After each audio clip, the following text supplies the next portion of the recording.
আসসালামু আলাইকুম রহমতুল্লাহ। ঘরসাজাবো.com এবং শিখি শেখাই ইউটিউব চ্যানেলের পক্ষ থেকে আপনাদেরকে স্বাগতম। এবং আজকে নাইম জান্নাতকেও বিশেষ করে স্বাগতম, যে তারা আলহামদুলিল্লাহ তাদের ট্রেনিং কোর্সের নির্দিষ্ট সময়সীমার মধ্যে 10ম দিনে এসে উপনীত হয়েছে।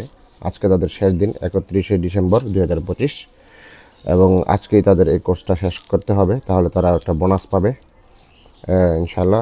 অর্থাৎ আমি রিপোর্ট দেখব, এতদিনের কাজগুলোর রিপোর্ট আজকে দেখব, দেখে তাদের রিপোর্ট জানাবো, এবং যে কাজগুলো এখনও বাকি আছে এগুলো তারা জমা দিয়ে দিলে আজকের মধ্যে তাদের টাস্কটা শেষ হবে ইনশাআল্লাহ।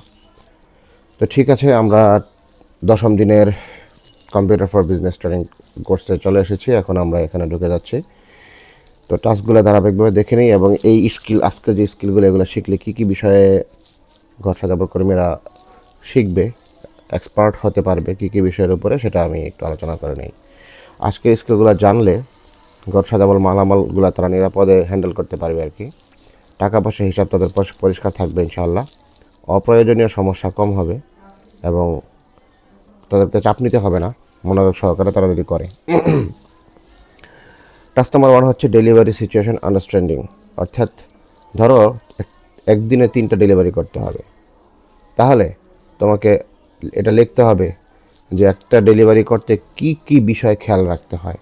কমপক্ষে এরকম 5টা পয়েন্ট লিখবে, ঠিক আছে? মালকার, কোথায় যাবে, কত টাকা, কে রিসিভ করবে ইত্যাদি, এই ধরনের 5টা বিষয় তুমি আমাকে লিখে পাঠাবে 3টা ডেলিভারি করার ক্ষেত্রে, ঠিক আছে? সো এটা হচ্ছে তোমাদেরকে এইভাবে প্রশিক্ষিত করা হচ্ছে যেন ডেলিভারির আগে তোমাদের মাথায় বিষয়টা ক্লিয়ার থাকে। এটা খুব সহজ একটা কাজ, তোমরা করতেছো অলরেডি। সো এটা তোমাদের কাছে সহজ একটা কাজ, তোমরা আশা করি সহজেই করতে পারবা। সেক্ষেত্রে তোমরা এআই এর সহযোগিতা নিতে পারো, যে এআই কি বলে, ঠিক আছে? ডেলিভারি করতে 3টা কী কী মেজর বিষয় তোমাদেরকে খেয়াল রাখতে হবে, এটা তোমরা এআইকে জিজ্ঞেস করতে পারো। সো আমি আজকের 10 নম্বর দিনের টাস্কটা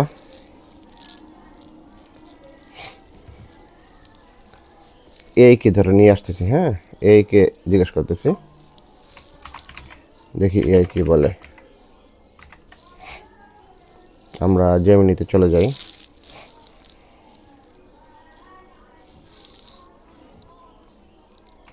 গিয়ে এখানে পেস্ট করে দিলাম প্রো।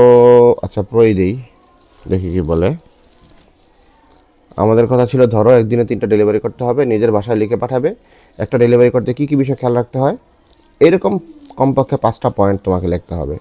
1 নম্বর পয়েন্ট হবে মাল কার, 2 নম্বর কোথায় যাবে, কত টাকা, কে রিসিভ করবে, এই ধরনের বিষয়গুলো আর কি। একই দিনে 3টি ডেলিভারি যদি করতে হবে, তাই তাড়াহুড়ো না করে বের হওয়ার আগে সব কিছু গুছিয়ে নেওয়া বুদ্ধিমানের কাজ। ডেলিভারি স্মুথ করতে হলে নিজের 5টি বিষয় অবশ্যই মাথায় ক্লিয়ার থাকতে হবে। 1 নম্বর হচ্ছে সঠিক পার্সেল ও লেবেলিং, মালটা ঠিক আছে তো? অর্থাৎ আমরা যেহেতু এখন শীতের কাপড় বিক্রি করতেছি, এখানে বিভিন্ন সাইজের বাচ্চাদের কাপড় আছে, এখানে বিভিন্ন বয়সের বাচ্চাদের কাপড় আছে, বিভিন্ন কালারের বাচ্চাদের কাপড় আছে, হ্যাঁ, তারপর জ্যাকেট আছে, আমাদের এখানে প্যাডিং জ্যাকেট আছে, বাচ্চাদের জিপার সেট আছে। তো এই ধরনের বিভিন্ন ভেরিয়েন্ট থাকার কারণে সো আমি কোন মালটা কাকে ডেলিভারি করতেছি, সঠিক পার্সেলটা যেটা আমাকে ডেলিভারি করতে বলা হয়েছে, সেই পার্সেলটা আমি ঠিকমতো প্যাকেজিং করতেছি তো, এই বিষয়টা সবার আগে খুব ভালো করে খেয়াল রাখতে হবে। হ্যাঁ, প্রয়োজনে এটা একবার দুইবার, প্রয়োজনে আবার আরও একবার 3বার চেক করা, যে আসলে এটা আমি নিশ্চিত হইলাম কিনা যে কাস্টমারের যে পার্সেলটা এটা ঠিকমতো প্যাকেজিং হচ্ছে কিনা। প্যাকেটের গায়ে কাস্টমারের নাম ও ঠিকানা স্পষ্টভাবে লেখা আছে কিনা এটা খেয়াল করতে হবে। 3টি প্যাকেট যেন ওলটপালট না হয় সেদিকে খেয়াল রাখতে হবে। সঠিক লোকেশনটা ঠিকমতো লেখা হয়েছে কিনা, এক্সাক্ট লোকেশন। অর্থাৎ যখন তুমি কুরিয়ারে স্ট্রিট ফার্স্টে এন্ট্রি দিচ্ছ, যখন তুমি স্ট্রিট ফার্স্টের ড্যাশবোর্ড থেকে তুমি যখন এন্ট্রি দিচ্ছ, তখন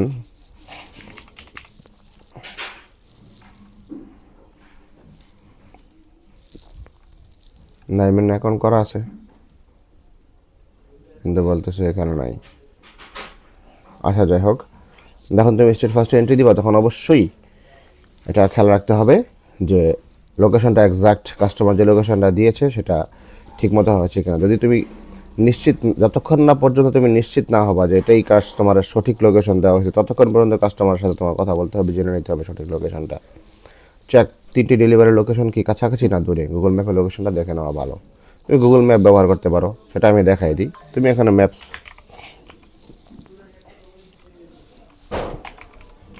গুগল লিখে সার্চ দিলে তোমার গুগল ম্যাপস চলে আসবে, তুমি ক্লিক করো। এখন মনে করো কাস্টমার একটা জায়গার নাম বললো, এটা হচ্ছে যে ধরো গাজীপুর মাওনা, ঠিক আছে। এখন গাজীপুর মাওনাটা কোথায়, তুমি লেখো এখানে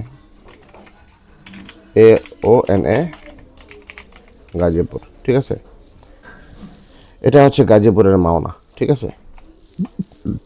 কন্ট্রোল চাপ দিয়ে মাউসের হুইল ঘুরালে ম্যাপটা ছোট এবং বড় হবে। হ্যাঁ, এই দেখো মাওনার মধ্যে আছে শ্রীপুর মাওনা, তুমি অনেকগুলো তথ্য জেনে যাচ্ছ ম্যাপ থেকে, ঠিক আছে। তো আমি এখান থেকে ধরো আমার লোকেশনটা অর্থাৎ আমাদের বাসার লোকেশনটা আদমজি জানতে চাই, তাহলে কীভাবে জানবো? এই যে ডাইরেকশনে ক্লিক করতে হবে। ডাইরেকশনে ক্লিক করলে এখানে আমি লোকেশন দিব ধরো ইপিজেড, আদমজি ইপিজেড। হ্যাঁ,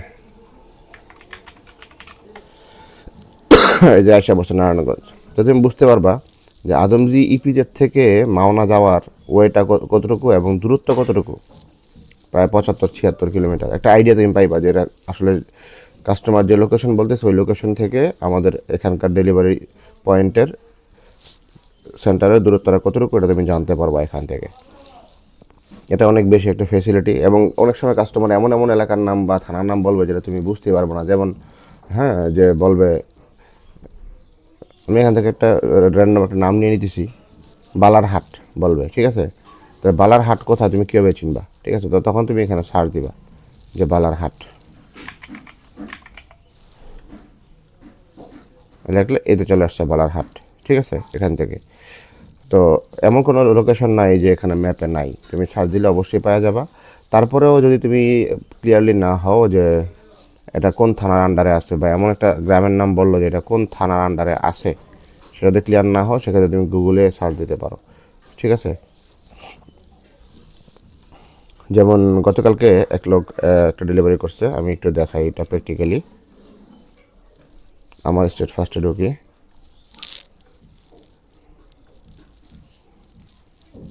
কনসাইনমেন্ট, এটা গতকালকে গেছে। হ্যাঁ, সাদিকুর রহমান, 30 ডিসেম্বর। গতকালকে 3টা ডেলিভারি হয়েছে আমাদের আলহামদুলিল্লাহ।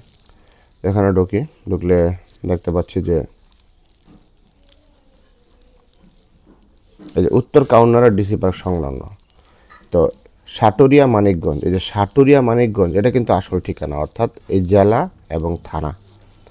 তো যখন পিক আপ ম্যান পিক করে আর ডেলিভারি ম্যান ডেলিভারি করতে যায়, তখন দেখে যে এটা কোন জেলা কোন থানাতে আছে। তো আগে তো দেশ, কান্ট্রি, হোল বাংলাদেশ, আমরা তো বাংলাদেশের ভিতরেই আছে, আমরা তো দেশের বাইরে ডেলিভারি করতেছি না। সো সেক্ষেত্রে এটা সমস্যা না। বিষয় হচ্ছে আমাদেরকে জেলা খুঁজতে হবে, কোন জেলায় যেতে হবে। তো এটা তার আগে আগে পিক করে।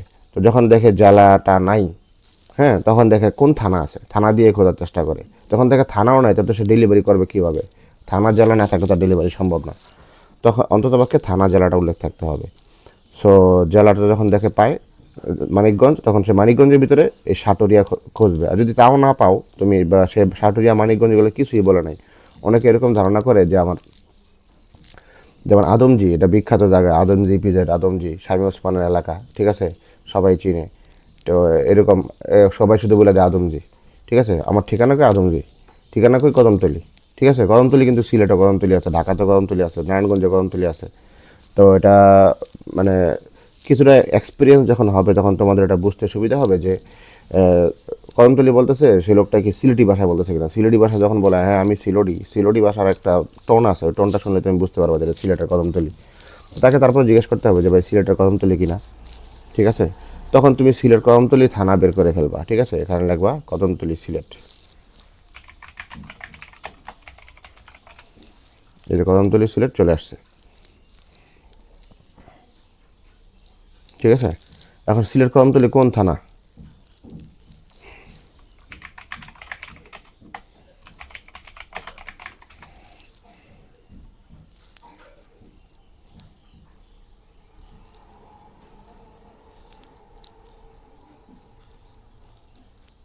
এই দেখো কি বলতেছে, কদমতলি মূলত ঢাকা বিভাগের একটা থানা, কিন্তু সিলেটে কদমতলি নামে কোনো স্বতন্ত্র থানা নাই।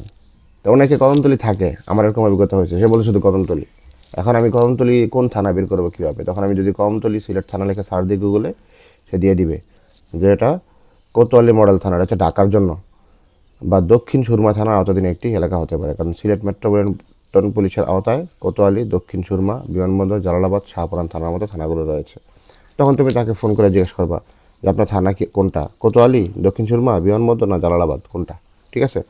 তো তখন কাস্টমার বলবে বাস এটা এভাবে নিতে হয়। বা সবচেয়ে বেশি ভালো হয় ফার্স্ট টাইম কন্ট্যাক্টের মধ্যেই যেন তার কাছ থেকে আমি বিস্তারিত তথ্য নিয়ে নিতে পারি। এটা আমি বলে দিই, এখন কেউ অর্ডার করলে আগে বলে দিই ভাই থানা জেলা স্পষ্টভাবে বলবেন।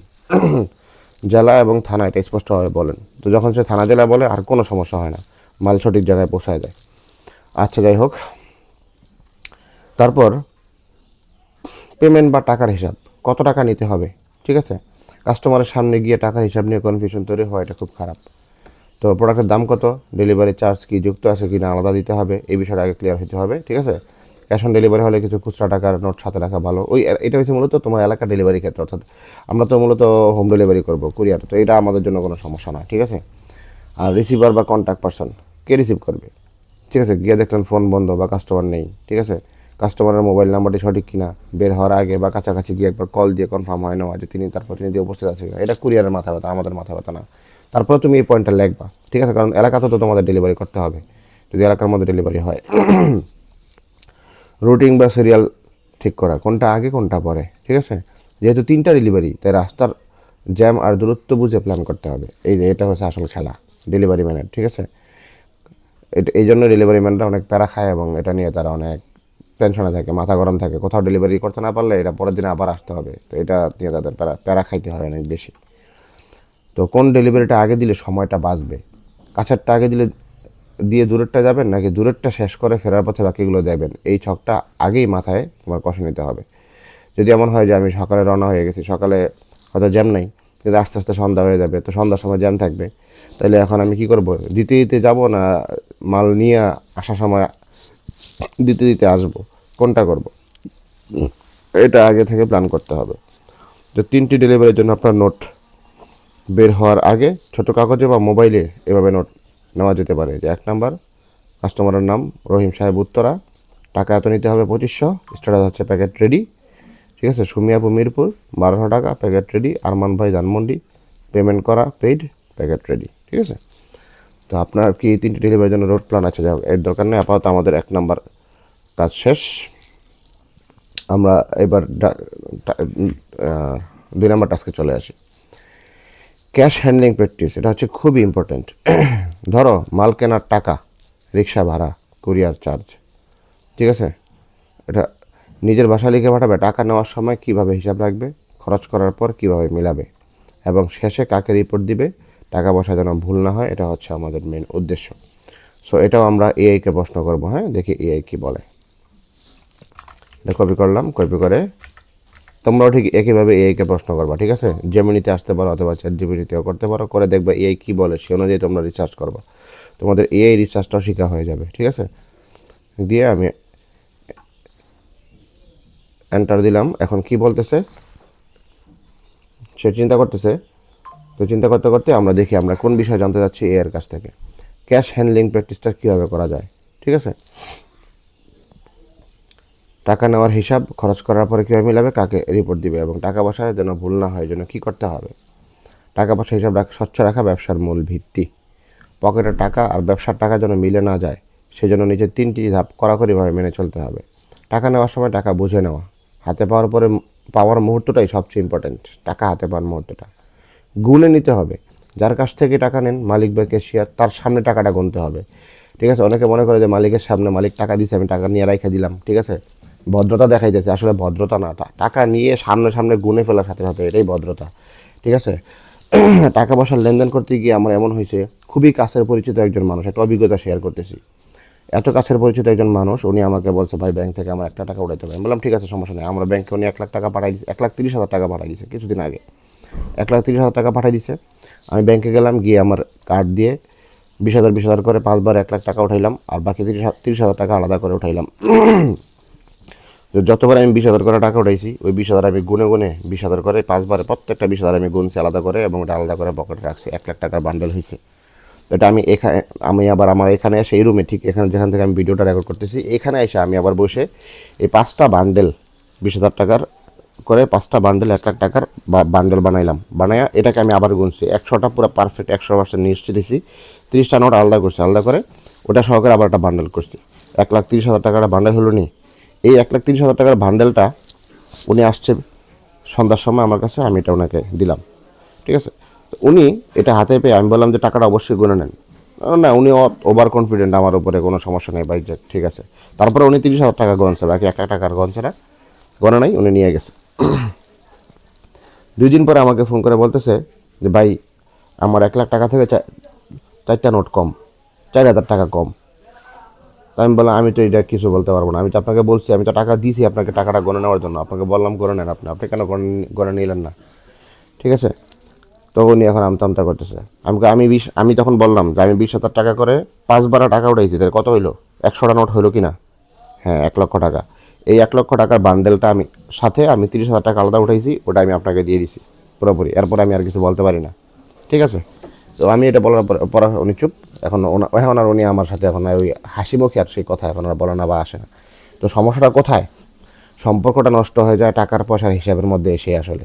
এই জন্য আসল ভদ্রতাই হয়েছে, আসল শালীনতা, আসল সৌজন্যটাই হয়েছে টাকা হাতে পাওয়ার পরে তাৎক্ষণিক টাকাটা গয়না নেওয়া, ঠিক আছে।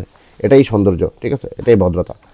তো এই জন্য মালিক হোক ক্যাশিয়ার হোক, এটা আমার গোনার সময় নেই, আমার টাকাটা গুনে নিতে হবে সঠিকভাবে পাইছি কিনা, এবং এন্ট্রি টাকা পকেটে ঢোকানোর আগেই ডায়েরি বা মোবাইলে লিখে ফেলতে হবে যে কত টাকা পাইছি। যেমন 5,000 টাকা কী পারপাসের উদ্দেশ্যে পেলেন, যেমন মাল কেনা, যাতায়াত খরচ বাবদ, ঠিক আছে। এই বিষয়টা নাইমের জন্য খুবই গুরুত্বপূর্ণ, যেহেতু নাইম কী করে, যাতায়াত করে, টাকা পয়সা লেনদেন করে। এই জন্য খরচ করার পরে মেলানো, খরচের ট্র্যাকিং। খরচ করার সময় মনে রাখবেন মেমো বা ভাউচার, এটা হচ্ছে আপনার প্রমাণ। মেমো সংগ্রহ, মাল কেনা বা কুরিয়ার করার সময় অবশ্যই পাকা রসিদ মানে রিসিপ্ট নেবেন, ঠিক আছে। মাল কেনার সময় অবশ্যই রসিদ দিতে হবে। রসিদটা আমি বারবার নাইমকে বলি কেন গুরুত্বপূর্ণ, কারণ রসিদটাই হচ্ছে আমার একটা প্রমাণ, আমি কী মাল কিনছি, কত টাকা দিয়ে কিনছি, কী মাল বিক্রি করছি, কত টাকায় বিক্রি করছি, রসিদটা হচ্ছে প্রমাণ, ঠিক আছে। রসিদ নাই তো আমার এই মালের কোনো হিসাব নাই। আমি এটা যতই কলম দিয়ে লিখি না কেন, যত কিছু দিয়ে লিখি না কেন, ওটা কোনো সঠিক হিসাব নেই। তো নোট করা, রিক্সা ভাড়া বা নাস্তার কোনো রসিদ থাকে না। রিক্সা ভাড়া নাস্তার কোনো রসিদ থাকে না। তো রিক্সা থেকে নামার সাথে সাথেই নোটে লিখে ফেলবে, ওই যে রসিদের মধ্যে লিখে ফেলবে রিক্সা ভাড়া গেছে এটার জন্য 50 টাকা, ঠিক আছে। এটা পরে লিখবো ভাবলে এটা ভুল হয়ে যাবে নিশ্চিত। আমার জীবনে এটা অনেকবার হয়েছে। আমি এখন এটা লিখি না এই কারণে, সম্পূর্ণ ফিসাবিলিল্লাহ, আল্লাহর জন্য করি বাস। মাদ্রাসা যত মারা আনা করি, রিক্সা ভাড়া আমার মোটর সাইকেল দিয়ে আমি নিয়ে যাই, যেভাবেই নেই, কিন্তু কোনো টাকার এই হিসাবে করি না, কারণ এগুলো হিসাব করাটা আমার জন্য খুব জটিল হয়ে যায়। জন্য আমি যাক, ঠিক আছে। দিন শেষে মেলানো, কাজের শেষে নির্জন জায়গায় বসে, এই যে কাজের শেষে একা একা বসে একটা হিসাব করতে হবে, ঠিক আছে। শুরুতে নেওয়া মোট টাকা, অর্থাৎ যত টাকা আমি নিছি মোট টাকা একসাথে করা, আর মোট খরচ একসাথে করে এটা মাইনাস করে দেওয়া, এবং হাতে অবশিষ্ট ক্যাশ, এই অঙ্কের ফলাফল আপনার পকেটে থাকা হুবহু মিলতে হবে। অর্থাৎ মোট টাকা আজকে যা পাইছি এবং মোট টাকা যত খরচ করছি, পাওয়া টাকা থেকে খরচ টাকা বাদ দেওয়ার পরে যা থাকবে ক্যাশে, ক্যালকুলেটারে যে সংখ্যাটা দেখাবে আমাকে, ওই সংখ্যার সাথে আমার পকেটে থাকা টাকা মিলতে হবে বাস। তাইলে আমার দিনের হিসাব মিলে গেল, আর কোনো সমস্যা নাই, ঠিক আছে। এবার হচ্ছে রিপোর্টিংয়ের বিষয়। শেষে কাকে রিপোর্ট দেবেন? দিন শেষে বা কাজ শেষে ক্লিয়ারেন্স দেওয়া জরুরি। রিপোর্ট যার কাছ থেকে সকালে টাকা নিয়েছিলেন, মালিক, ম্যানেজার বা সুপারভাইজার, তাকেই রিপোর্ট দিতে হবে। টাকা যার কাছ থেকে নিয়েছি তাকে রিপোর্ট দিতে হবে, ঠিক আছে। তো মালিক হলে মালিক, এখন তার কেউ সুপারভাইজার নাই, ঠিক আছে, বা ম্যানেজার নাই। তো নাইম জান্নাতি তোমরাই ম্যানেজার হবে আগামীতে ইনশাল্লাহ। বাকি সদস্য যারা ঘর সাজামতে আসবে, কর্মী, এরাই তোমাদেরকে রিপোর্ট দিবে আগামীতে। সো খরচের সব মেমো, ভাউচার, অবশিষ্ট টাকা তার হাতে তুলে দেবেন, এবং ডায়েরিতে তার একটা সিগনেচার বা ওকে লিখে নেবেন। এটা হচ্ছে আসল জিনিস। অর্থাৎ তুমি সারাদিন যত টাকা খরচ করছো, যত টাকা নিছো তার কাছ থেকে, মালিকের কাছ থেকে বা ম্যানেজারের কাছ থেকে, ওই টাকাটার হিসাব যখন তুমি তাকে বুঝাই দিবা, তখন বলবো ডায়েরিতে আপনার এই হিসাবটা লেখছি, আপনি একটা সাইন করে দেন এখানে। মালিকের সাইন নেওয়ার মানে কি? মালিক এখানে আটকা যে আমি তো বুঝা পাইছি, টাকা সাইন করে দিছি, ঠিক আছে। অতএব এখানেই হচ্ছে, মানে যদি এটা না নেওয়া হয় তাহলে কিন্তু গরমিল হয়ে যায়, ঠিক আছে। তো অনেক মালিকেরা পছন্দ করে না, একটু ভাবসাব দেয়, আমি মালিক, ফাউন্ডার, ম্যান, হ্যাঁ আমি কেন সাইন দিব, দূর সাইন টেনের। কিন্তু এইগুলো নিয়ে পরবর্তীতে অনেক সমস্যা তৈরি হয়। এটা আমি দেখছি, অনেক প্রতিষ্ঠানে দেখছি, এগুলো নিয়ে পরবর্তীতে অনেক সমস্যা তৈরি হয়। এই জন্য ঘর সাজাবো এখনও ছোট, অনেক ছোট, একদমই ক্ষুদ্র, কিন্তু যখন বড় হবে তখন এগুলো নিয়ে যেন আমাদের মধ্যে সমস্যাগুলো তৈরি না হয়, এই জন্য প্রাথমিক কশাস মাইন্ড থেকে আমি এই কাজটা করতেছি আর কি। আচ্ছা, এখন নমুনা হিসাবে ছক কেমন হতে পারে? বিবরণ, জমা, খরচ। এই দেখো এই তিনটা জিনিস সব সময়ই থাকে। বিবরণ, আমি একটু বড় করি, এই দেখো বিবরণ, জমা, খরচ। বিবরণ কি? তুমি অফিস থেকে টাকা নিয়েছো ধরো 5,000 টাকা, ঠিক আছে, মাল কিনছো 4,200 টাকা, এটা তোমার খরচের মধ্যে ঢুকছে, জন্য খরচের মধ্যে তুমি এটা লিখবা। রিক্সা ভাড়া দিছো 100 টাকা, এটা খরচের মধ্যে ঢুকবে। কুরিয়ার চার্জ 120 টাকা, এটা খরচে ঢুকবে। মোট হয়েছে 5,000 টাকা জমা তোমার, আর 420 টাকা হচ্ছে খরচ, ঠিক আছে। এবার বাকি কত থাকে তোমার? অবশিষ্ট ফেরত দিতে হবে 5,000 বিয়োগ এই 4,420 টাকা, মোট 580 টাকা, ঠিক আছে। এই মেথডে কাজ করলে 1 টাকার গরমিল হওয়ার কোনো সুযোগ থাকবে না, ঠিক আছে। তার মানে আজকের 580 টাকা তুমি মালিকের হাতে দিয়া এই কাগজটা দেখা, এখানে একটা সাইন নিয়ে ফেলবা, আজকের ডেট থাকবে এখানে উপরে, ঠিক আছে, উপরে একটা তারিখ থাকবে। আমি একটা খাতা তৈরি করে দেবো তোমাদের ইনশাল্লাহ। হ্যাঁ, এভাবে ক্লিয়ার কাজ করলে কাজ খুব সুন্দর হবে, গোছালো হবে এবং টাকা পয়সার গরমিল হবে না, ঠিক আছে। আগামী দিনের কাজও যথেষ্ট স্মুথ হবে ইনশাআল্লাহ। তো আমাদের টাস্ক নাম্বার 2 কিন্তু শেষ হয়ে গেছে আলহামদুলিল্লাহ। তোমাদের কাজ হইলো এই যে এগুলো তোমরা এআইকে সার্চ দিয়ে পাইছো, এটা শিখতে পারছো, এটাই তোমরা লিখে লিখে একটু প্র্যাকটিস করবা। এই টেবিলটা একবার তৈরি করবা এক্সেলের মধ্যে, ঠিক আছে। মাল কিনছে, এই কিনছে, এটা করছে, আজকে এটা ডেলিভারি দিচ্ছে এত টাকা। এভাবে একটা নিজের আইডিয়া নিয়ে একটা টেবিল, এরকম একটা টেবিল তৈরি করবা।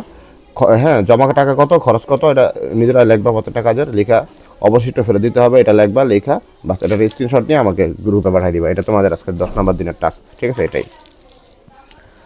এরপর কথা হচ্ছে এই যে তোমার যে ছক তোমরা তৈরি করতেছো, এই ছকটা সবসময় হাতে কলমে করার প্র্যাকটিসটা সমস্যা, ঠিক আছে। আমাদের কম্পিউটারে এটা করতে হবে, এক্সেল শিটে করতে হবে। এই জন্য আমি একটা এখানে কী করছি, এক্সপেন্স শিট তৈরি করার তোমাদের যেন অভ্যাস হয়, এটা করছি আর কি। হ্যাঁ, গুগল শিটের মধ্যে খাতায়, গুগল শিট অথবা খাতায়, তো খাতাও রাখছি যেন যদি গুগল শিট না পারো যেন খাতায় করতে পারো, কিন্তু তোমরা তো গুগল শিট পারো।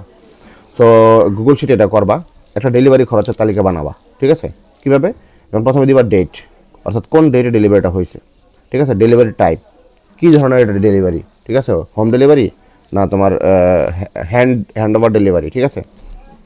এখানে তোমার ইয়াও থাকতে পারে, প্রোডাক্টের নামও থাকতে পারে, কী ধরনের প্রোডাক্ট এটাও থাকতে পারে, গেঞ্জি না জ্যাকেট, ঠিক আছে, না বাচ্চাদের সুইট শার্ট, এটা অ্যামাউন্ট কী পরিমাণ ডেলিভারি হয়েছে, পারপাস মানে কী উদ্দেশ্যে ডেলিভারি হয়েছে, ঠিক আছে। এরকম ডেমো হিসাবে 3টা লাইন লিখবে, স্ক্রিনশট নিয়ে পাঠাবে, খরচটাকে গুছিয়ে রাখার উদ্দেশ্যে। সো এটাও আমি একটু এআইকে দিয়ে তোমাদেরকে করে দেখাচ্ছি, দেখি এআই কী বলে। হ্যাঁ,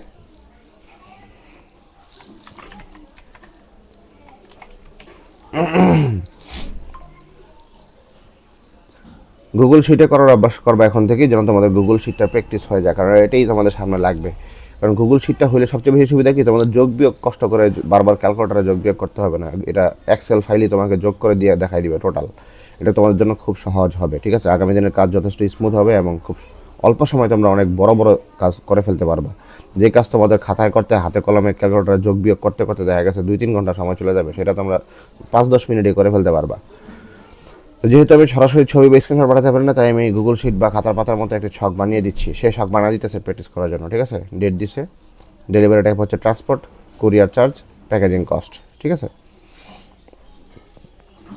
টাকা গেছে কত? 60 টাকা, 150 টাকা, 30 টাকা, ঠিক আছে। পারবা হচ্ছে মিরপুর 10 নম্বরে পার্সেল দিতে যাওয়া। অর্থাৎ এই বিষয়গুলো তোমরা যেন বুঝো, এই জন্য একটা টেবিল সে তৈরি করে দিছে কীভাবে ডাটাটা এন্ট্রি দিতে হয়। এক্সেলের মধ্যে ডেট থাকবে, ডেলিভারি টাইপ থাকবে, অ্যামাউন্ট থাকবে, পারপাস থাকবে। তোমরা এখানে ডেটের জায়গায় ডেট দিবা, ডেলিভারি টাইপের জায়গায় দিবা কী ধরনের ডেলিভারি, ট্রান্সপোর্ট না কুরিয়ার চার্জ না প্যাকেজিং কস্ট, ঠিক আছে। কারণ এগুলো সবগুলো ডেলিভারির অন্তর্ভুক্ত। তবে কত টাকা খরচ গেছে, ট্রান্সপোর্টে কত টাকা গেছে, 60 টাকা, কুরিয়ার চার্জে কত গেছে, 150, প্যাকেজিং কস্ট কত গেছে, 30 টাকা। পারপাস কি? ট্রান্সপোর্টে গেছে মিরপুর 10 নম্বরে পার্সেল দিতে যাওয়া, ঠিক আছে। কুরিয়ার চার্জ গেছে সুন্দরবনে একটি পার্সেল বুকিং, ঠিক আছে। প্যাকেজিং কস্ট গেছে পার্সেল পোলিং, প্যাকেজিং করার জন্য পোলিও টেপ কেনার জন্য গেছে, ঠিক আছে। এটা এইভাবে খরচটা, আজকের দিনের খরচটা এভাবে আজকে এন্ট্রি দিতে হয়, দিয়ে টোটাল বের করে নিয়ে আসতে হয়। ব্যবহারের নিয়ম হচ্ছে ডেট, যে তারিখে খরচ হয়েছে, ডেলিভারি টাইপ, এটা আমি বলে ফেলছি এখানে, তারা যেটা বলতেছে। এবং পারপাস হচ্ছে বিস্তারিত মনে রাখার জন্য, যেমন কার পার্সেল বা কোথায় গেল ইত্যাদি। টিপস হচ্ছে গুগল শিটের জন্য, আপনি যদি গুগল শিটে এটা করেন তাহলে অ্যামাউন্টের কলামের নিচে সাম এই অংশটা লিখে দিলেই টোটাল বের হয়ে আসবে কত টাকা খরচ গেছে, ঠিক আছে। অটোমেটিক যোগফল করতে পারবেন, এটাই হলো কাজ। হ্যাঁ, তো 3 নম্বর টাস্ক শেষ হলো, 4 নম্বর টাস্কে যাই। এটা হচ্ছে প্রবলেম রিপোর্টিং প্র্যাকটিস। এটাও খুব গুরুত্বপূর্ণ একটা জিনিস, ঠিক আছে। তো ঘর সাজাবার মতো এই ধরনের একটা মানে কোম্পানির মালামাল ডেলিভারি বা এই ধরনের যে সমস্ত তোমার মানে কোম্পানিগুলো আছে যারা তোমার ই কমার্স ব্যবসা করে, সারা দেশে মাল ডেলিভারি দেয়, তাদের ক্ষেত্রে এই বিষয়গুলো খুবই গুরুত্বপূর্ণ, যে বিষয়গুলো এখানে নিয়ে আসা হয়েছে। সো প্রবলেম রিপোর্টিং প্র্যাকটিস কীভাবে করতে হবে? কোনো মাল পাঠাইলাম, ধরো টেরাকোটা আইটেম, মাটির আইটেম আমরা পাঠাইলাম, ভেঙে গেল, ঠিক আছে, কোনো মাল নষ্ট হয়ে গেল, ঠিক আছে, বই পাঠাইছি, বই এক কোণা ছিঁড়ে গেছে, এটা হইতে পারে, ঠিক আছে। তো সেক্ষেত্রে প্রবলেমটা, এই যে প্রবলেম, এটা রিপোর্টিংটা কীভাবে করতে হবে সেটা এখানে দেখানো হয়েছে, ঠিক আছে।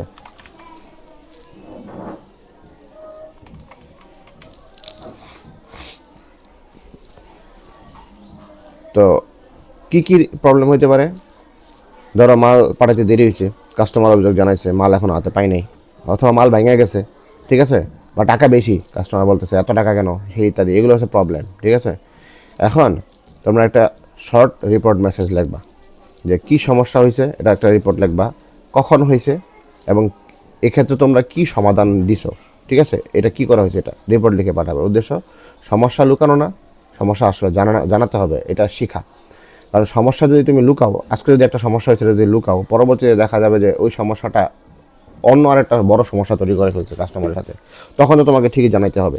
তখন তুমি জানালে কি হবে, তখন আমি বা তোমার উপরে যেই থাকবে, তুমি যার অধীনস্থ হবা, সে তোমাকে বলবে যে তুমি যখন সমস্যা শুরু হয়েছিল তখন তো আমার কিছুই বলো নাই, এখন এটা এত বড় হয়ে গেছে, তখন তুমি এসে আমরা বলতেছো, আমি এটা মাথায় নেবো না, তুমি মাথায় নাও, ঠিক আছে, এরকম বলবো। এই জন্য সমস্যা শুরু থেকে এটা ক্লিয়ারভাবে বলে দেওয়া, স্পষ্টভাবে বলে দেওয়া। কারণ মাল তো আর তুমি ভাঙো নাই, ঠিক আছে, আর তুমি ভাঙলেও এটা কোনো সমস্যা না, ঠিক আছে, কারণ তুমি তো এটা তো ইচ্ছা করে ভাঙো নাই, তাই না?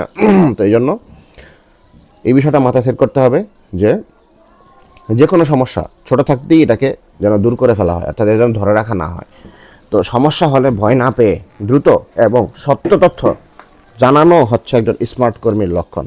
এই যে তিনটি পরিস্থিতির জন্য তিনটি ছোট রিপোর্টিংয়ের ফরম্যাট দেওয়া হলো। যদি মাল দেরি হয়, তাহলে এই কী সমস্যা, কখন হয়েছে, কি করা হয়েছে, তখন তুমি কি সিদ্ধান্ত নিচ্ছিলা, কী কাজটা করছিলে, এটা। তো রাস্তায় তীব্র জ্যামের কারণে ধানমন্ডির ডেলিভারি পৌঁছতে 30 মিনিট দেরি হবে। কখন? আজকে দুপুর 2:30টায়। কী করা হয়েছে? কাস্টমারকে ফোন করে বিষয়টি বুঝিয়ে বলেছি এবং তিনি অপেক্ষা করতে রাজি হয়েছেন। বাস, কোনো সমস্যা নেই, এই সমস্যার সমাধান হয়ে গেল, ঠিক আছে। যদি মাল ভাঙা বা নষ্ট হয়, প্রোডাক্ট ড্যামেজ রিপোর্ট কীভাবে করবা? কাস্টমারকে সামনে প্যাকেট খোলার পরে দেখা গেল মগের হাতলটি ভাঙা, সম্ভবত আসার পথে চাপে ভেঙেছে। কখন? ডেলিভারির সময় বিকাল 4টা। কী করা হয়েছে? কাস্টমারের কাছে ক্ষমা চেয়েছি, সরি বলেছি, বাস ভাই সরি, আমরা এটা রিটার্ন করে দিচ্ছি ইনশাল্লাহ, হ্যাঁ, এটা আর কি। ভাঙা প্রোডাক্টটি ফেরত আনছি এবং কাল একটি নতুন দিয়ে আসবো বলে কথা দিয়েছি, বাস শেষ। যদি টাকার হিসাবে গরমিল হয়, ক্যাশের হিসাবে গরমিল হলে এটা একটা গুরুত্বপূর্ণ জিনিস। ধরো আজকের মোট হিসাবে 50 টাকা কম পাওয়া গেছে, বা 500 টাকা বা 5,000 টাকা কম পাওয়া গেছে, তো সম্ভবত কোনো একটা রিক্সা ভাড়া লিখতে ভুলে গেছি বা কোনো একটা খরচ আমার আনতে ভুলে গেছি, ঠিক আছে। কখন? দিন শেষে হিসাব মেলানোর সময় রাত 8টায়। কী করা হয়েছে? এই 50 টাকা আমি আমার ব্যক্তিগত টাকা থেকে দিয়ে হিসাব মিলিয়ে দিচ্ছি, নেক্সট টাইম ভাউচার ছাড়া খরচ করবো না, ঠিক আছে। এটা একটা শিক্ষামূলক, মানে কোম্পানিগুলো এরকম করে থাকে কর্মীদের ক্ষেত্রে, যেন তার প্রাথমিকভাবে সে একটা শিক্ষা পায়, যেন এই শিক্ষা তার বাকি জীবন কাজে লাগে, অর্থাৎ যেন সে বাকি জীবন এই শিক্ষাটা মনে রাখে আর ভুল যেন না করে আর কি। রিপোর্টিং টিপস: রিপোর্টের সময় শর্ট অ্যান্ড ক্লিয়ার, ছোট এবং পরিষ্কার রাখবেন। অজুহাত না দিয়ে সমাধান কি করেছেন বা কি করা উচিত সেটা বলাটাই আসলে, এটা যেন তোমরা শিখতে পারো যে আসলে কি করা উচিত, কি করা, কোন অবস্থায়, এটা শেখানো তোমাদের।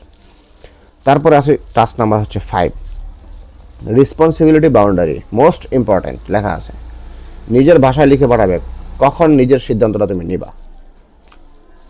কোনো একটা বিষয় আসলো সামনে, যে কাস্টমার বলতেছে যে ভাই জামাটা তো 1800 টাকা, আপনি এটা ভাই 300 টাকা কমায় রাখেন, ঠিক আছে। তো হে তোমার আপন বন্ধু, ঠিক আছে, ঠিক আছে, নেন, অসুবিধা নেই, 300 টাকা কমায় নেন, হ্যাঁ, কিন্তু তোমার এটা পরে এন্ট্রি দিতে মনে নাই বা কিছু, এটা খেয়াল নাই, তখন দেখা যাবে হিসাবে গরমিল হবে। ওই যে 300 টাকা ওখানে কম হয়েছে, এটা কিন্তু পরে লাস্ট হিসাবে যখন টান দেওয়া হবে তখন হিসাবে গরমিল হয়ে যাবে। সো মানে এই ধরনের একটা আমি এক্সাম্পল যেটা মাথায় আসছে এটা বললাম। তো এই ধরনের যে কোনো বিষয়ে মানে তোমরা কী ধরনের সিদ্ধান্ত নিতে পারো বা কী ধরনের সিদ্ধান্ত কীভাবে নেবে, এই বিষয়টা শেখা খুব জরুরি, ঠিক আছে। সো এটা কখন তুমি নিজের সিদ্ধান্ত নিবা আর কখন তুমি মানে কোম্পানিকে জানাইবা বা আমাকে জানাইবা, এটা তুমি এখান থেকে শিখতে পারবা ইনশাআল্লাহ, আশা করি। তো রেসপন্সিবিলিটি বাউন্ডারি, ঠিক আছে, অর্থাৎ কিছু কিছু সিদ্ধান্ত তোমার জন্য সমস্যা হইতে পারে, এটা তুমি আগে থেকেই আইডিয়া করে আমাকে জানাই দিলে দেখা গেছে ওটা আমি ওইভাবে ট্যাকল দিয়ে ফেলবো বা ওটা ম্যানেজ করে ফেলবো যেভাবে হোক। তো এতে করে তোমাদের সমস্যা হবে না। তো সেটা এর কাছ থেকে আমরা আরও বিস্তারিত জেনে নিচ্ছি, এ আমাদের শেখাচ্ছে। এবং 6 নম্বর টাস্ক হচ্ছে ফোকাস রোল, সে আগের মতোই এই 30 থেকে 45 মিনিট যতক্ষণ লাগে এই কাজটা শিখতে তোমার, সম্পূর্ণ ফোকাস টাইম তাড়াহুড়া করা যাবে না, অনুমান করে কাজ করবে না, মোবাইল সামনে রাখবে না, ঠিক আছে? যদি করতে পারো তাহলে তোমরা সাকসেস, ঠিক আছে? আগামীতে ভালো করবা ইনশাল্লাহ। তো দেখি কি বলছে। কাজের সময় নিজেকে চাপমুক্ত রাখতে এবং ভুল এড়াতে কোনটা আমার কাজ, কোনটা মালিকের সিদ্ধান্ত, এই বাউন্ডারি বোঝা খুব জরুরি, ঠিক আছে? নিজের 4টি পয়েন্ট এটা পরিষ্কার করা হলো। 1 নাম্বার, রাস্তা ও সময়ের ব্যাপারে নিজের সিদ্ধান্ত। রাস্তায় জ্যাম বা অবরোধ থাকলে কোন গলি দিয়ে যাব বা কোন ডেলিভারিটা দেবো, এটা পরিস্থিতি বুঝে এটা তুমি ঠিক করবা। এই জন্য বারবার ফোন দেওয়ার কোনো দরকার নাই। খুব সুন্দর করে লেখছে, ঠিক আছে? এটা তোমার সিদ্ধান্ত যে কোন দিক দিয়ে গেলে আমার ফার্স্ট হবে। এখন যদি আমি জিজ্ঞাসা করি যে মামা আমি কোন দিক দিয়ে যাবো, এখন আছি সিদ্ধিরগঞ্জের এই চিপায়, ঠিক আছে? এই চিপা দিয়ে কেমনে বেরোবো, ঠিক আছে? আর আমি তো এই চিপা আমার মাথায় নিয়ে আমি বসে থাকি না, ঠিক আছে? তুমি বুঝতেছো তোমার পরিস্থিতি। সো এটা এখানে তোমার নিজের সিদ্ধান্ত হবে। এখন আমাকে জানানো জরুরি হবে কোন পর্যায়ে, যদি দেখি ডেলিভারি দিতে অনেক দেরি হবে বা আজকে আর যাওয়াই সম্ভব না, এমন জ্যাম লাগছে, প্রত্যেক গলিতে গলিতে জ্যাম, কোনো গলি দিয়ে বের হওয়া যাচ্ছে না, তখন সাথে সাথে এটা জানাতে হবে যে আজকে আমি কাস্টমারকে দিতে পারতেছি না, আপনি একটু কাস্টমারকে ম্যানেজ করেন, যেতে পারেন, ঠিক আছে?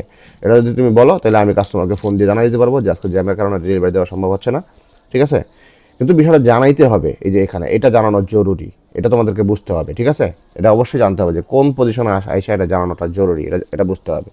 ঘর সাজাবার কর্মী আগামীতে যারা আসবেন, আপনারা যারা এই ভিডিওটা দেখবেন, অবশ্যই এই বিষয়গুলো, যে বিষয়গুলো আমি এখানে স্পেসিফিক্যালি উল্লেখ করতেছি, এটা অবশ্যই ফলো করার চেষ্টা করবেন, তাহলে সমস্যায় পড়বেন না, ঠিক আছে? টাকা ও ডিসকাউন্টের ব্যাপারে রিক্সা ভাড়া 10-20 টাকা কম বেশি হলে খুচরা না থাকলে ফ্লেক্সিবল হওয়া, এটা আমি নিজেই ম্যানেজ করবো, সমস্যা নেই, 10-20 টাকা এটা কোনো বিষয় না, ঠিক আছে? আমাকে বা কোম্পানিকে জানানো জরুরি কোন বিষয়টা, কাস্টমার যদি পণ্যের দাম কমাতে চায়, কোনো ডিসকাউন্ট চায়, অথবা বাকিতে মাল রাখতে চায় যে না টাকা আমি পরে দিব, এটা একটা এমন সিদ্ধান্ত যেটা তুমি নিজে নিজে দিলে তুমি সমস্যা পড়তে পারো। কারণ এই যে আমি কিছুদিন আগে 30,000 টাকার মাল দিয়ে দিচ্ছি একজনকে, ঠিক আছে? মাল দিয়ে এখন মাল আটকাই দিছে, এই 30,000 টাকা আমাকে দিতে হবে যদি সে টাকাটা আমাকে না দেয়। তো এটা আমি কখনোই একা সিদ্ধান্ত নেব না, এটা অবশ্যই মামার পারমিশন লাগবে, এটা কিন্তু খুব জরুরি। এখন আমি পারমিশন ছাড়া 30,000 টাকা আমার একজনের দিয়ে দিছি বাংলা বাজারে, এই ঘটনাটা কিন্তু আমি গ্রুপে শেয়ার করছি। সো এটার পরিণতিটা কী হয়েছে, উনি আমাকে টাকা দেয় নাই, কিন্তু আমি যেহেতু আমার মালিকের অনুমতি ছাড়াই এই বইটা আমি ওনাকে বাকিতে দিয়ে দিছি 30,000 টাকার মাল, অবশ্যই এই টাকাটা এখন আমার পকেট থেকে বুঝে হিসাব মিলাই দিতে হবে, না এটা আমার দায়বদ্ধতা, কারণ এটা মালিক তো আমাকে বলেনি বই দিতে, মালিক বলছে আমাকে যে বাকিতে বই দেওয়া যাবে না, শেষ। সো এটা আমার মাথা ব্যথা এখন। হ্যাঁ, তো এই ধরনের মাথা ব্যথার জন্য না আসে, এই জন্য আগে থেকেই কাস্টমারের এই জাতীয় বিষয়গুলো আগে থেকে ক্লিয়ার করতে হবে। হ্যাঁ, এই বিষয়টা বুঝতে হবে যে কোনটা কোম্পানিকে জানাতে হয়, ঠিক আছে? কাস্টমার হ্যান্ডলিংয়ের ব্যাপার নিজের সিদ্ধান্ত। কাস্টমারকে হাসি মুখে পণ্য বুঝিয়ে দেওয়া বা ব্যবহারের নিয়ম বলা, এটা আমার দায়িত্ব। এখন কোনটা মামাকে জানানো জরুরি, কাস্টমার যদি পণ্য দেখে পছন্দ না করে বা ফেরত দিতে চান অথবা কোনো কারণে রেগে গিয়ে খারাপ ব্যবহার করে, তখন তর্কে না জড়িয়ে সাথে সাথে ফোনটা আমাকে ধরাই দিবা, ঠিক আছে? এটাই হচ্ছে জানানো জরুরি। দুর্ঘটনা বা বড় সমস্যার ব্যাপারে হঠাৎ বৃষ্টি নামলে মাল বাঁচাতে কোথায় দাঁড়াবো বা পলি দিয়ে প্যাকেট ঢাকবো, এই সিদ্ধান্ত আমার, ঠিক আছে? যদি রাস্তায় মাল হারিয়ে যায়, ভেঙে যায়, পুলিশে ধরে বা বড় কোনো অ্যাক্সিডেন্ট হয়, ভয় না পেয়ে সবার আগে মামাকে জানাতে হবে, ঠিক আছে? এটা হইতেই পারে স্বাভাবিক, যে কোনো মাল যদি কেউ আটকায় দেয়, ঠিক আছে? বা কী ধরনের মাল দেখি, কী ব্যবসা করো, লাইসেন্স আছে কিনা, এই সেই হাবি জাবি হামতাম টাকা খাওয়ার জন্য কীরকম করে, ঠিক আছে? তো এটা জানাতে হবে, ঠিক আছে? মূল কথা হলো যে কাজে মালিকের টাকার ক্ষতি হওয়ার ভয় নেই সেটা আমি নিজের বুদ্ধিতে করব, আর যে কাজে টাকা, সম্মান বা বড় কোম্পানির ক্ষতির ঝুঁকি আছে সেটা কখনোই কোম্পানিকে না জানিয়ে করব না।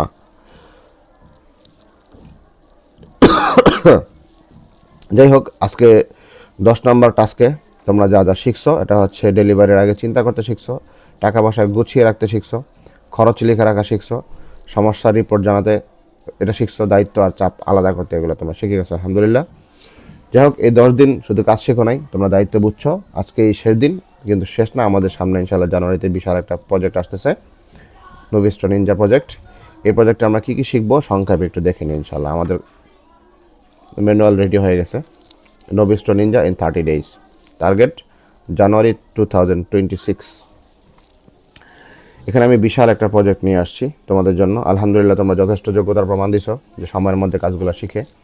তো এই জন্য আমি চাইতেছি পরিপূর্ণ দক্ষতা যেন তোমাদের চলে আসে। তো এই জন্য চাপ না দিয়ে কীভাবে সহজেই, যেমন তুমি অল্প অল্প টাস্ক করে করে যে ডেলি 6টা করে টাস্ক করছো, ঠিক এভাবে এরকম 6টা-7টা করে টাস্ক করে করে যেন তুমি কম্পিউটার অন্যান্য কাজগুলো শিখে যেতে পারো, এক্সপার্ট হয়ে যেতে পারো। এই জন্য আমি কোর্সটা সাজাইছি যেন আমার উপরে কোনো চাপ না আসে, আমি ওই জন্য কাজগুলো করার পাশাপাশি তোমাদের যে কোনো সমস্যা আমি হ্যান্ডলিং করতে পারি। তো এখানে কি আছে, এআই দিয়ে অডিও কীভাবে তৈরি করতে হয়, ইমেজ কীভাবে তৈরি করতে হয়, ভিডিও কীভাবে তৈরি করতে হয়, বাংলা টাইপিং অর্থাৎ বিজনেস করার জন্য বাংলা টাইপিংটা কীভাবে করতে হয়। এখানে আমি বিশাল একটা কমপ্লিট কোর্স নিয়ে আসছি। এটা দেখলেই বুঝতে পারবে যে কেউ যে আসলে কীভাবে বাংলা টাইপিং বিজনেস দিয়ে করতে হয়। যেমন এই শব্দ আমি, তুমি, ঘর, কাজ, বই, কলম ইত্যাদি দিয়ে 10টা লাইন তোমাকে লিখতে হবে। 2 নম্বর দিনে এরকম 10টা লাইন লিখতে হবে। 3 নম্বর দিনে এরকম 10টা লাইন। এইভাবে 15 দিন পর্যন্ত সহজ টাস্ক। 15 দিনের পর থেকে যখন তোমার 15 দিন প্র্যাকটিস হয়ে যাবে 10 লাইন 10 লাইন করে, তুমি 15 দিনে 10 লাইন করে কত লাইন লেখা হয়েছে হিসাব করে দেখো, 150 লাইন লেখা হয়ে গেছে তোমার। এরপরে 15 নম্বর দিন থেকে শুরু হবে ব্যবসায়িক লেখা। ব্যবসায়িক সিদ্ধান্ত গ্রহণের সুস্পষ্ট পরিকল্পনা প্রয়োজন, দায়িত্বশীল ব্যবস্থাপনা ছাড়া প্রতিষ্ঠান টেকসই হয় না। যে এই ধরনের যে লেখাগুলো, হোয়াটসঅ্যাপে মেসেজ তুমি কীভাবে দিবা, ফেসবুকে পোস্টে তুমি কীভাবে পোস্ট দিবা, ইউটিউবে ডিসক্রিপশন কীভাবে লিখবা, ঠিক আছে, এসওপি নোটিস তুমি কীভাবে দিবা, এগুলা হ্যাঁ এইভাবে ধারাবাহিকভাবে এরকম বাক্যগুলো রেডি করা আছে তোমাদের জন্য। তোমরা শুধু এগুলো টাইপ করবা, কম্পোজ করবা, পাঠাইবা, শেষ। এটাই হচ্ছে তোমাদের কাজ আর কি। এভাবে এটা 1 মাস করার কারণে তোমার কিবোর্ড ফ্লুয়েন্সি চলে আসবে, মানে তোমার বাংলা টাইপিং এত কোনো ভয় থাকবে না। যে কোনো শব্দ তোমরা টাইপ করতে পারবা এবং সঠিক বানান বের করে, মানে যদি নাও মাথায় আসে বের করতে পারবা, ঠিক আছে, মানে অর্থাৎ টাইপিংয়ের সমস্ত সমস্যা ক্লিয়ার। এরপর হচ্ছে ব্রাউজার মাস্টারি, ব্রাউজার চালানো শিখবা। মোট কথা ব্রাউজারে যত কাজ আছে এখানে, ক্যানভা কমপ্লিট মাস্টার হয়ে যাবা, ক্যাপকাটে কমপ্লিট মাস্টার হয়ে যাবা ইনশাল্লাহ, ঠিক আছে। এসেনশিয়াল কম্পিউটার অ্যাপ, আমরা কম্পিউটারে শুধু তুমি যতটুকু কাজ শিখছো এতটুকু কাজ যথেষ্ট না, এখানে আরও বিভিন্ন কাজ করতে হয়। যেমন আমাদেরকে জিপ আনজিপ করতে হয়, এক্সট্রাক্ট করতে হয় কোনো ফাইল, ঠিক আছে, প্রয়োজনে। তারপর তোমার রেকর্ড করে কোনো কম্পিউটার স্ক্রিনের একটা নির্দেশন রেকর্ড করে পাঠাইতে হয়, ঠিক আছে। তারপর কম্পিউটার দিয়ে মেইল ব্যবহার করতে হয়, টেলিগ্রাম ব্যবহার করতে হয়, কম্পিউটার হোয়াটসঅ্যাপ অ্যাপ ব্যবহার করা, ইনস্টল করা, বিভিন্ন প্রোগ্রাম ইনস্টল করা, ঠিক আছে, ছবি রিসার্চ করা, ভিডিও কনভার্ট করা, হ্যাঁ। তোমার কাজের প্রয়োজনে তুমি ধরো টোডো লিস্ট অ্যাড করবা, হ্যাঁ, মাইক্রোসফট স্টোর থেকে কোনো অ্যাপ ডাউনলোড করবা। এই ধরনের কাজগুলো আরও এক্সটার্নাল যে কাজগুলো আছে এগুলো তুমি কীভাবে করবা, এটা আছে এই কোর্সের মধ্যে। তারপর আছে ফেসবুক বিজনেস, ডেস্কটপ মোবাইল দুইটা দিয়ে, ঠিক আছে, এটা লাগবে। ইলাস্ট্রেটরটা আপাতত আমি জানুয়ারি মাসে রাখতেছি না, যেহেতু এটা আমাদের এখন দরকার নেই, কারণ ডিজাইনটা আমরা অলরেডি ক্যানভা দিয়ে করতে পারতেছি। সো ইলাস্ট্রেটর, এখানে আছে ফটোশপ আর প্রিমিয়ার প্রো, এই 3টা জিনিস বাদে থাকবে। অর্থাৎ ফটোশপ দিয়েও তো আমরা ডিজাইন করি, ডিজাইন তো আমরা ক্যানভা দিয়ে চালাইতে পারতেছি। আর প্রিমিয়ার প্রো হচ্ছে তোমার ভিডিও এডিটিংয়ের সফটওয়্যার, এটা আমরা ক্যাপকাট দিয়ে করতে পারতেছি। সো আপাতত এই 3টা এই মাসের জন্য বাদ থাকবে, এটা পরবর্তীতে শেখানো হবে ইনশাল্লাহ।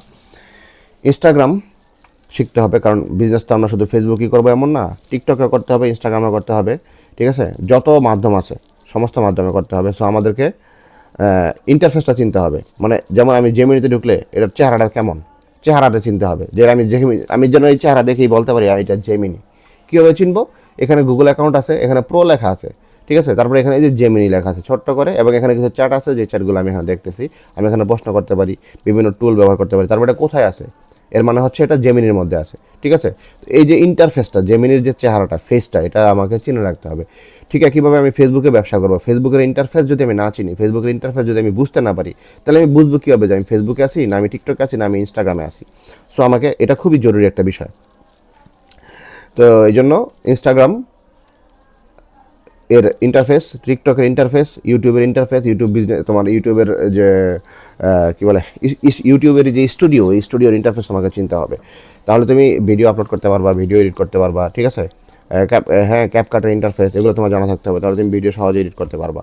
সো ইন্টারফেসগুলোর সাথে পরিচিত হইতে হবে, ঠিক আছে। এই জন্য ফেসবুক বিজনেস মোবাইল ডেস্কটপ দুটোটাই রাখছি, মোবাইলের ইন্টারফেসও তোমাকে জানতে হবে। এই জন্য এটা খুব গুরুত্বপূর্ণ আগামী দিনের জন্য। ইনশাআল্লাহ সাথে পথে আল্লাহ তাআলা তোমাদের যাত্রা সহজ করেন এবং এই শিক্ষার রাস্তাকে আরও সহজ করে দেন, এবং আল্লাহ তাআলা তোমাদের উন্নতির সর্বোচ্চ, দুনিয়ার এবং আখিরাতের উন্নতির সর্বোচ্চ শিখরে আসীন হওয়ার তৌফিক দান করেন। আমিও দোয়া চাই, আমার জন্য খাস করে দোয়া করবা। আল্লাহ তাআলা যেন ঘর সাজাবকে দুনিয়া ও আখিরাতের কল্যাণের জন্য এবং মানুষের উপকারের জন্য যেন খেদমত করতে পারে, সে তৌফিক দান করেন। আসসালামু আলাইকুম ওয়া রাহমাতুল্লাহি ওয়া বারাকাতুহু।